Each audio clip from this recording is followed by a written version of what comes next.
Good morning and welcome to my home office. I'm Erik Johns, your Istation PD specialist. I've been an educator and in this arena for 25 years. I've worked as a special education teacher or general education teacher and instructional coach. With that said, let's get started. I know that in these uncertain times, it's a little difficult juggling home and working from home. And then, of course, there's the component of teaching your children from home as well. And sometimes kids get a little frustrated. They're not calm and they need some refocusing. I'm here today to give you 10 strategies to help you refocus your child. And I would say, number one, be prepared. Live that Boy Scout motto. Always be prepared, and remember, proper prior planning produces excellent learning. Maintain a level of consistency through schedules and a routine. Adults as well as children like routines. We like schedules. It gives us a sense of security and comfort. We know what the expectation is at that point. Number two, setting your environment. Use calming music, perhaps with a nice tempo, something along the line of classical music. As a teacher, I always used classical music in my classroom, and it worked very, very well with my students. Some people would suggest also using some aromas. We know that oftentimes lavender is considered to be a plant that produces aroma that is appealing and calming. So maybe use some aroma. Break out that Scentsy you've had in the cabinet for a while and fire up the aroma, and whatever works well for you and your child, place that in that Scentsy and let it go. The other thing to keep in mind with those daily schedules, that schedule can be anything that works well for you. This is an example of a simple daily schedule that I happen to pull off of the internet. This is another schedule. I found this one to be interesting. It's the COVID-19 daily schedule, but it is appealing to me. I mean, it says wake up and have breakfast, then take a little morning walk, get the juices flowing, the blood flowing, then have some academic time and a little creative time.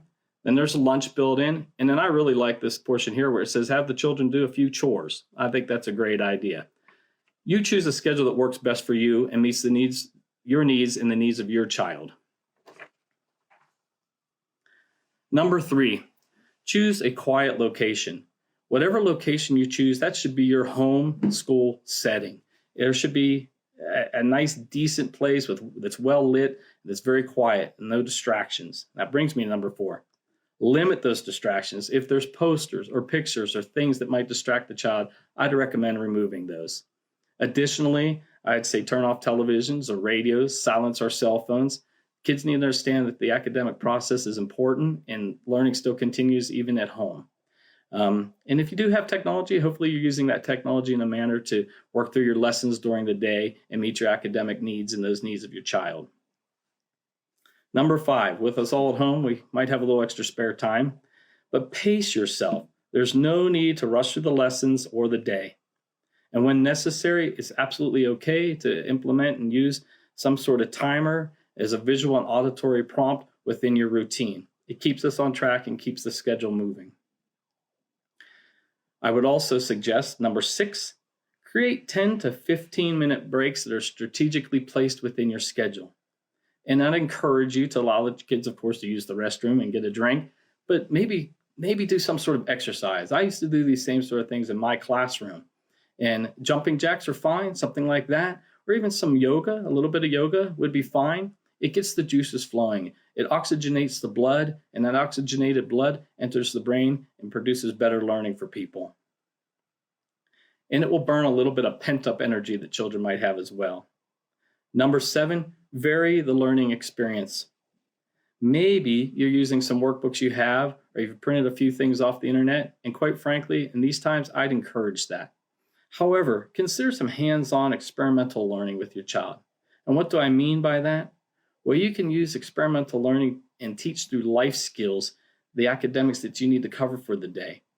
For example, you could teach reading, writing, math, spelling, science, social studies through simple life skills.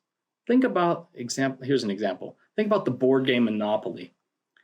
There's a lot of math skills that can be learned through Monopoly, as well as the strategic approaches that one must take.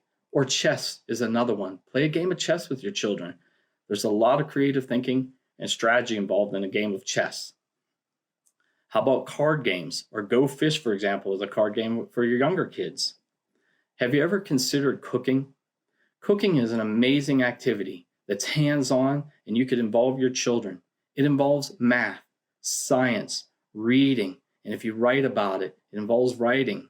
You could even study cultures and where that dish originated, which would be under the title of social studies. So consider cooking with your child. Or maybe you have a little piece of land or an area where you can do a little garden. In order to garden, you have to have an understanding of science skills as well as mathematics. And you could write about the experience that occurred in developing the garden. And as the plants begin to grow, you could write about that as well. The key here, friends, is to match the learning style of the child to the learning that's occurring.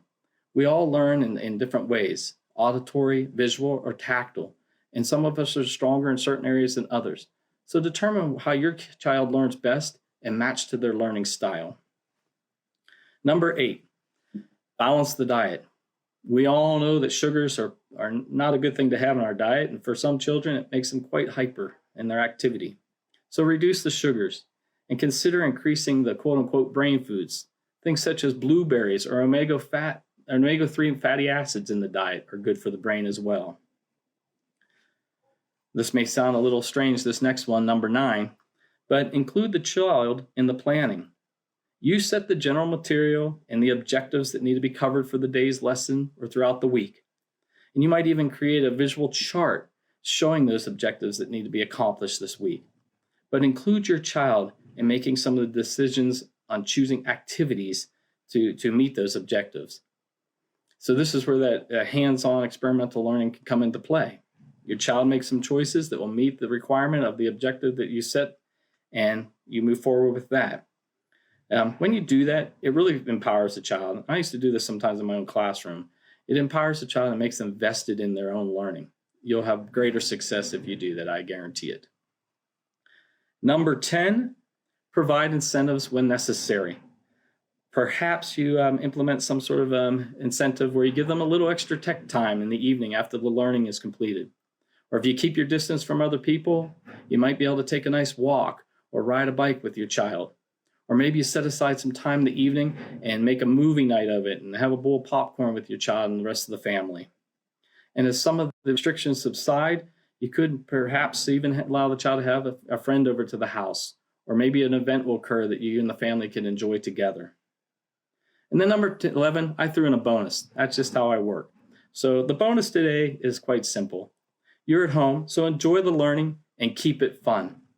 I want to thank you for joining me today. And for additional information, visit us at istation.com. And remember, we're here for you. And thank you for being a part of the Red Cape Nation. Have an absolutely wonderful day and stay safe.